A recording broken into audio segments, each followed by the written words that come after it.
If you wish to save your money and unnecessary shopping, then I believe this is the yama you should definitely follow.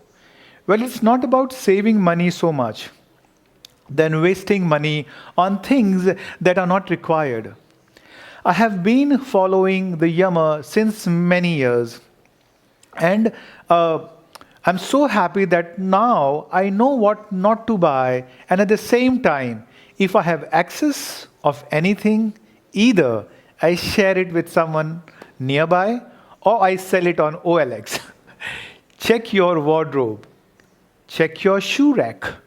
How many of them you have bought but never ever worn again? How many gadgets, ornaments, books do we have that we really just don't need?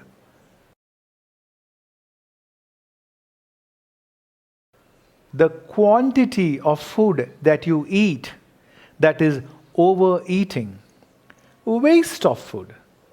This is also a parigraha. Unnecessary burdening your digestive system. That is also a violence, that is himsa, to the digestive system too.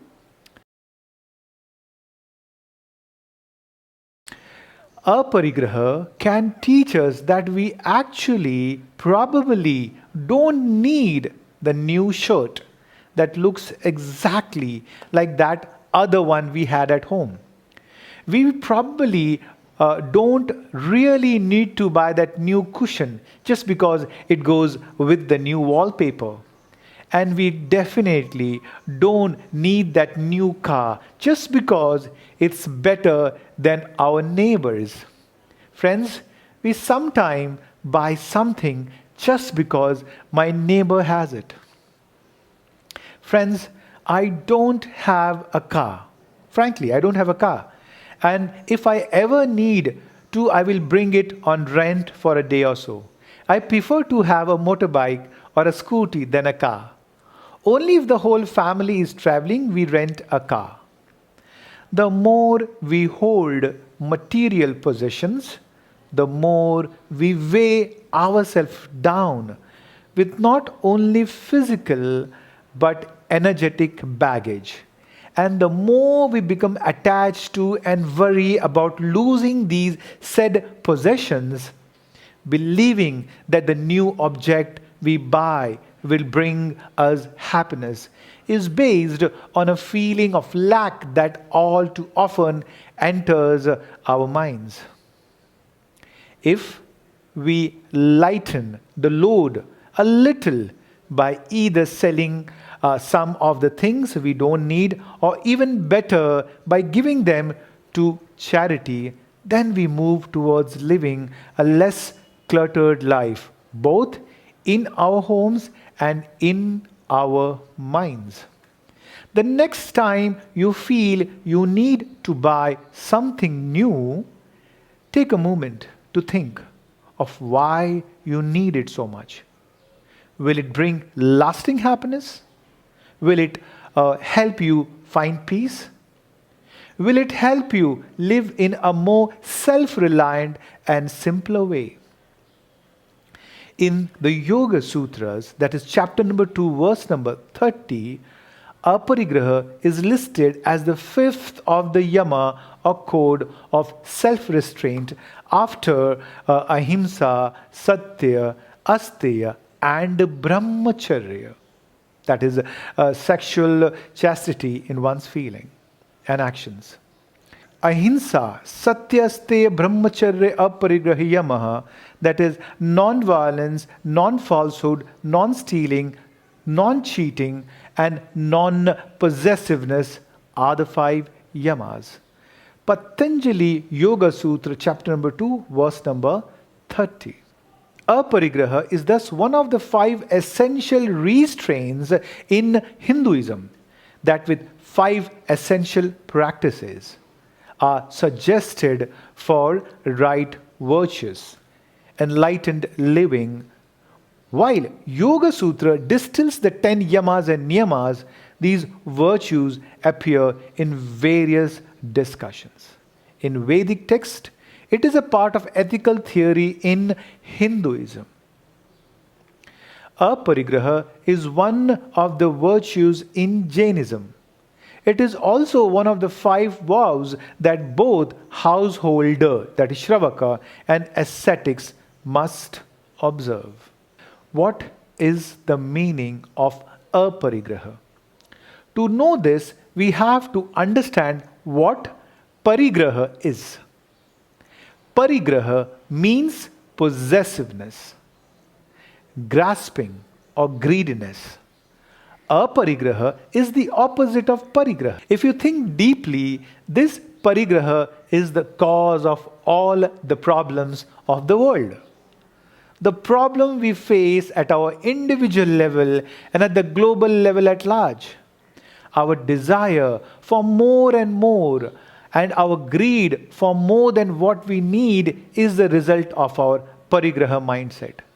There are many countries who want to just increase their boundaries. Violence comes in, right? Non-stealing, truthfulness. We all believe unnecessary virtues. But when it comes to aparigraha, we are neither aware nor believe the same is very important virtues in higher pursuit of life. Today, in the Western world, minimalism is in the vogue. They are seeing the benefit of minimalistic life. This all minimalist lifestyle concept is about living by the principles of aparigraha, which is deeply rooted in the Indian way of living. The more stuff we see around us is making us running after possessing the more. But in the process, we give up the precious time of human life.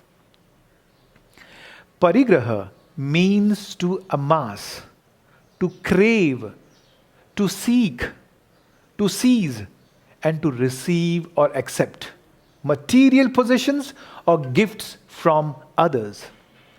The word also includes the idea of doing good with the expectation of benefit or reward, not just for the sake of merely doing good. Parigraha includes the result as well as the intent.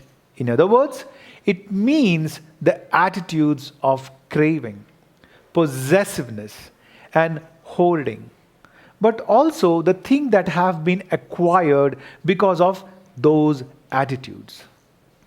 The concept of aparigraha is one of the means to liberate the soul from the cycle of birth and death.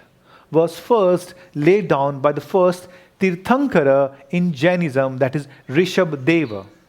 Aparigraha in diet. Many texts advise eating moderately so as not to disturb our practice. And the Hatha Yoga Pradipika in particular lists overeating as a hindrance on the yogic path. That isn't to say you shouldn't enjoy your favorite meals and treats. And it's so important to make sure each of us nourishes ourselves to stay healthy. But it's useful to listen to our bodies to recognize when enough is enough. It's not just how much we eat that is worth considering, but also how much we throw away. So, how can we practice aparigraha? So, whenever I have to buy my groceries from a DMart or any other shopping center, I make a shopping list and just don't buy randomly into the trolley. It could mean cooking a big meal to share with friends to make sure nothing goes waste. Or it could mean saving any leftovers for lunch or dinner the next day. So at our home, if we have any leftovers, we see that it is all consumed the next day.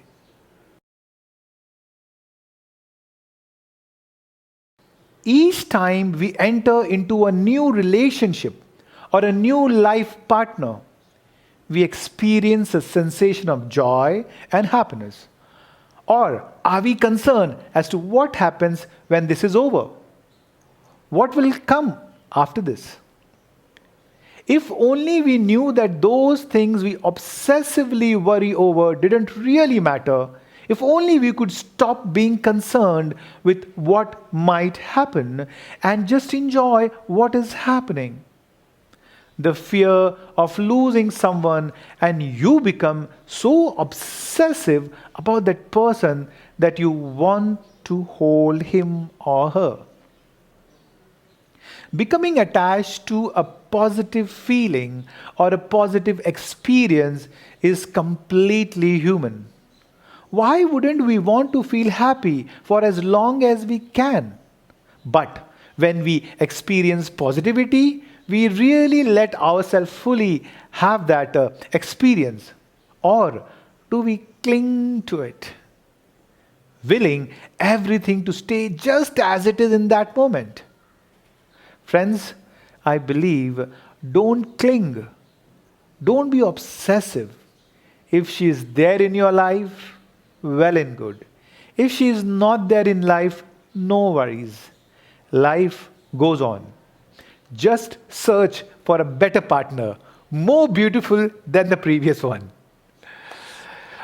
More stuff needs more money, and more money needs more of our time, which unfortunately is limited.